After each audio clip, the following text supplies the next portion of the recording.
Gutter ہو اور وہ ابلے نہ، گندگی ہو اور اس سے بدبو نہ آئے۔ جی ہاں، یہ نازیہ الہی خان کے بارے میں بات کر رہا ہوں، جو بی جے پی کی اقلیتی مورچہ کی مستقل رکن ہے۔ اس کی زبان کا برا ہونا، اس کی زبان کا بد زبان ہونا، یہ تو سب کے علم میں ہے، لیکن اس نے انتہا کر دی کہ نبی پاک صلی اللہ علیہ وآلہ وسلم، جس پر ہماری جان، مال، خاندان، بچے سب قربان، ساری کائنات ان پر قربان، ان کے بارے میں اس بد زبان گری ہوئی عورت نے گرے ہوئے الفاظ استعمال کیے۔ آپ نے شاید دیکھا ہوگا، دیکھنے کے لائق ہی نہیں ہے، انسان بول نہیں سکتا، وہ الفاظ زبان پر لا نہیں سکتا جو اس گھٹیا قسم کی عورت نے استعمال کیے ہیں۔ انسٹاگرام کی ایک پوڈ کاسٹ میں دیویا سنگھ کے ساتھ نبی پاک صلی اللہ علیہ وسلم کی نجی زندگی پر اس نے گفتگو کی۔ حضرت عائشہ صدیقہ رضی اللہ عنہا کے نکاح کو لے کر ایسی باتیں کی کہ خون کھول اٹھنے لگا ہے، کہ اگر یہ قریب ہو تو بندہ اس کو مزہ چکھا دے، اس کو دن میں تارے نظر آنے لگیں کہ یہ تم نے کس طرح کی گفتگو کی، کیسی بےہودہ قسم کی عورت ہو تم، اور اپنے آپ کو تم مسلمان کہتی ہو، مسلمان کہلانے کے لائق نہیں ہو تم۔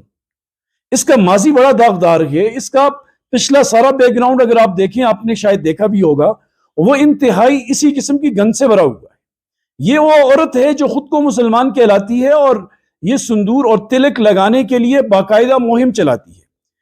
جہاز کے اندر ممبئی کے ایک شاپنگ مال میں مسلمانوں کو زبردستی تلک لگانے پر اس نے جو ہنگامہ کیا، بدتمیزی کی مسلمان مینیجر محسن خان کے ساتھ، یہ بات میڈیا کی زینت ہے، سب کے علم میں ہے۔ اور یہ دھوکے باز، فراڈیا، مکار عورت ہے کہ جس نے اپنے آپ کو وکیل کہا، اور جب پتہ چلا تو اس کے پاس وکالت نامہ ہی نہیں تھا، اس کے بعد ڈگری ہی نہیں تھی، اور لاکھوں روپے کے جھانسے اور جعلسازی کے اندر پولیس نے اس کو گرفتار کیا اور کئی عرصہ یہ جیل کے اندر بھی رہی۔ لیکن چونکہ یہ مودی سرکار کی لاڈلی اور چہیتی ہے، مودی کے قریبی افراد میں سے ہے، اس لیے اس کی 100 خطائیں معاف ہو جاتی ہیں۔ ابھی بھی بہت ساری اسٹیٹس میں، ریاستوں میں اس کے خلاف FIR درج ہوئی ہے، بنگال میں بھی ہوئی، ممبئی میں ہوئی، کشمیر میں ہوئی، اس کے علاوہ بھی بہت سارے علاقوں میں اس کے خلاف FIR مسلمانوں نے درج کروائی ہے۔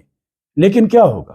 وہی کہ کھودا پہاڑ نکلا چوہا، وہ بھی مرا ہوا، اسی طرح کی بات ہوگی۔ اس کو پکڑا جائے گا، تھوڑے دنوں کے بعد دوبارہ رہا ہوگی، اور پھر یہ ایک جلوس کی شکل میں ہیرو بن کر پھر سامنے آئے گی۔ یہ وہ عورت جس سے شوہر نہیں سنبھالے گے، ایک مرا اور 2 سے اس نے طلاق لی، مسلمان سے بھی شادی کی، ہندو سے بھی شادی کی، اور ایسی ویسی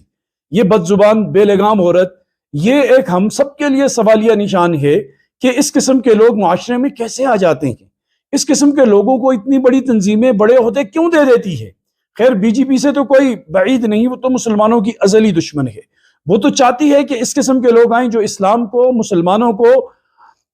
اسی طریقے سے اپنی بری زبان کا نشانہ بنائیں، انہیں نقصان دینے کی کوشش کریں۔ لیکن مسلمان یاد رکھیں، مسلمان اپنی جان کے اوپر حملہ برداشت کر سکتا ہے، اپنی اولاد پر حملہ برداشت کر سکتا ہے، اپنے بچوں خاندان کے اوپر حملہ برداشت کر سکتا ہے، لیکن نبی پاک صلی اللہ علیہ وآلہ وسلم کی ذات اقدس پر، ان کی ناموس کے اوپر ذرا برابر آنچ آ جائے، یہ مسلمان کبھی نہیں برداشت کر سکتا۔ اس کے لیے دنیا کو آگ لگا سکتا ہے، ہر کچھ کر سکتا ہے، کیونکہ سب سے مقدم ہمارے لیے ہمارے رسول کی ذات ہے اللہ کے بعد۔ ان کی وجہ سے ہمیں دین ملا، عزت ملی، رفعتیں ملی، کائنات کو اللہ پاک نے ان کے لیے بنایا ہے۔